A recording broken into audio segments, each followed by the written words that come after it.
Hey, I'm Daniel, and welcome back to the channel. Um, and for the purposes of this episode, I don't have a problem with objectivism. I really don't. So, first part, I'm going to talk about my issues with Mike Mentzer, Ayn Rand, objectivism, not even objectivism, all that stuff.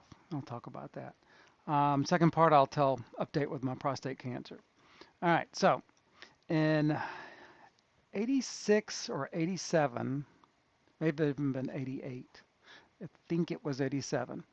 Um, there was a conference in Atlanta, and Mike Mentzer was supposed to do a seminar there. There was going to be a morning and an afternoon. The morning part was supposed to have a workout demonstration, and the afternoon was discussion. And I didn't have enough money for both sessions. They were $75 for the morning, and then a combined you got different stuff. But I had $75. That was good enough. I was really eager to see all that.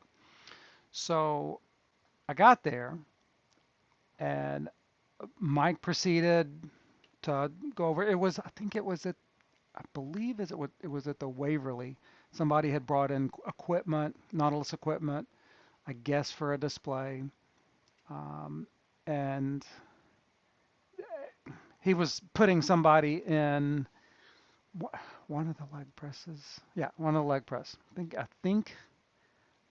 I believe it was a model of the next generation. I don't think it was out yet.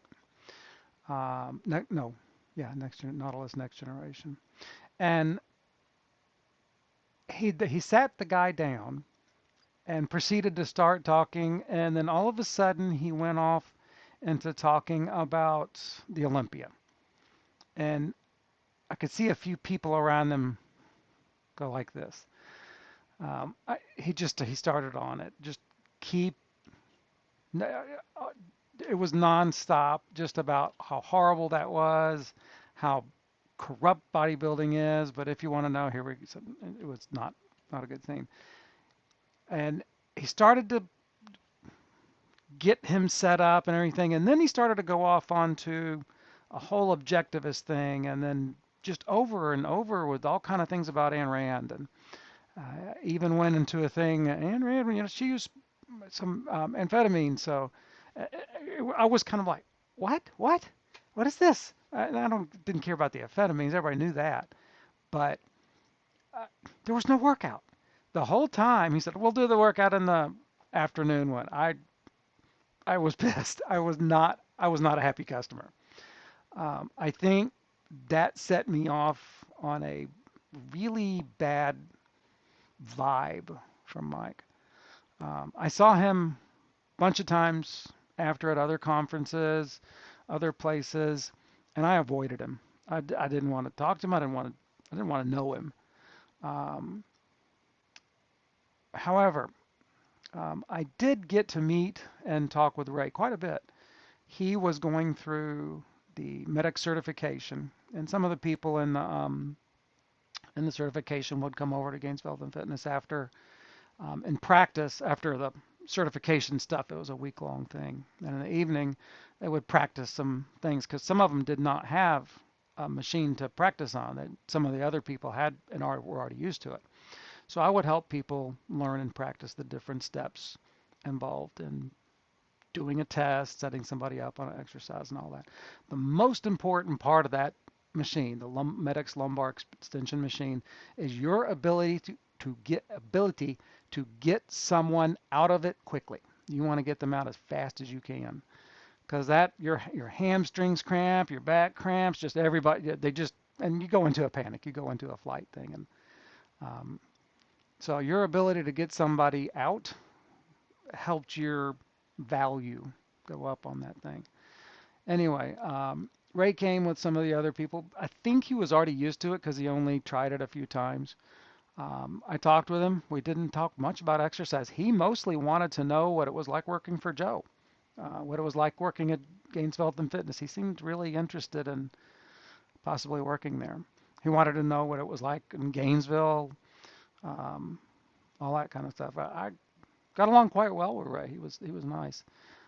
Did not hear anything about the Olympia. Did not hear anything about Ayn Rand, so I was okay about that. Okay, I may be online, and when people bring up Mike Mentzer, I'm like, oh God. So there's that. That's my bias. There it is. All right, the next part, the objectivism and objectivist. I I read most of it in 10th grade, and then I went to 11th grade. Yeah, that's kind of how I view it. Um, my favorite one of all of them is virtue of selfishness. Uh, Now, I don't have anything against objectivism. It pretty much is what cognitive behavior therapy uses to for the how you rationalize and um, balance your thoughts with rational thought. So, and that's it. Cognitive behavior therapy pretty much saved my life. So, I'm not gonna diss on objectivism. It is a very useful philosophy. But okay, I'm probably going to piss some people off or upset some people, but I don't mean to. Oh, well, okay, maybe a little.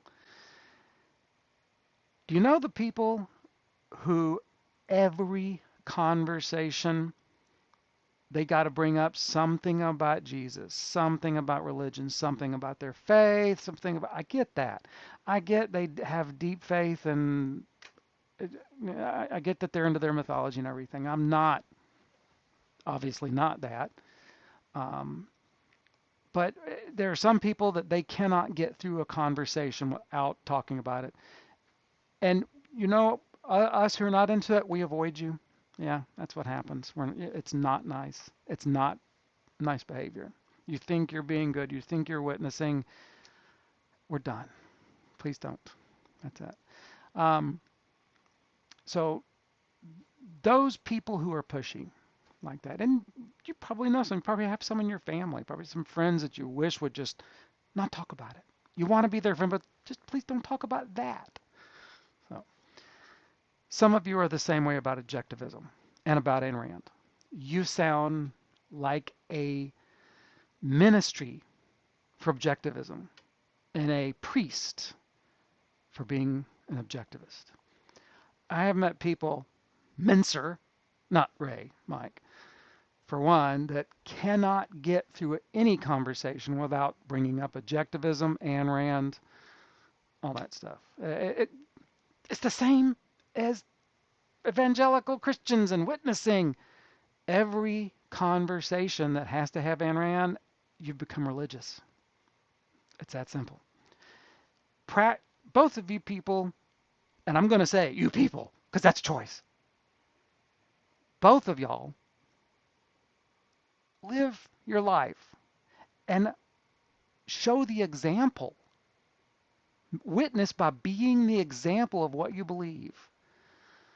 You'll probably get more people that way. That's not the push of always talking about it. It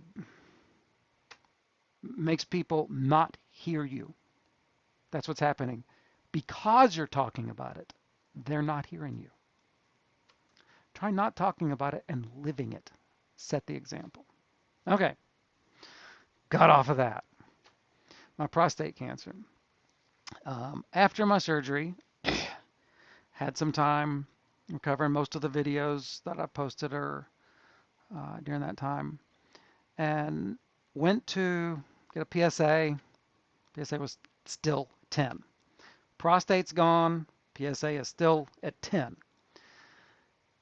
PSA stands for prostate specific androgen. Prostate specific. You ain't got a prostate, but you still got a PSA? That's cancer. So my cancer is still there. They put me on androgen deprivation therapy, dropped it down, so I'm now below, pretty much unmeasurable on the PSA. My testosterone is at 11. So all of you people kind of worried about your testosterone, don't. it's kind of like the shackles have been taken off in a kind of a way. I'm not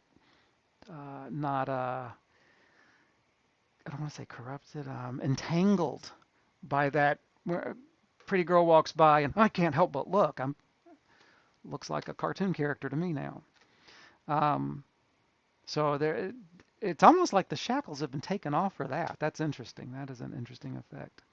Um, the I have had a lot of cognitive issues in the last couple of months, especially in the afternoons and evening. I walk into a room, have no clue why I walked in the room over and over and over. But I can write an essay on my phone while I'm walking into the room, but I have no clue why I went in there. So the cognitive issues are a struggle. And then I had hot flashes and cold spasms that were so bad they were debilitating. My whole body, even my palms and the bottoms of my feet, which almost never sweat, went completely soaked. My whole body every 15, 20 minutes. I literally would look like I jumped in the pool. So they let me stop that. I'm going to try something else. And then tomorrow I start radiation. Got radiation every day for, well, not every, 5 days a week for 7 weeks. And then we'll test again after that, see where it is. I don't know. It's mostly all uncomfortable. Um, the prognosis is good, not really bad. At the very least, I can keep it slowed down, hopefully enough to do something I want to do. And some people already know what that is. But, so, I feel bad for how Mike died, how Ray died. They were very close.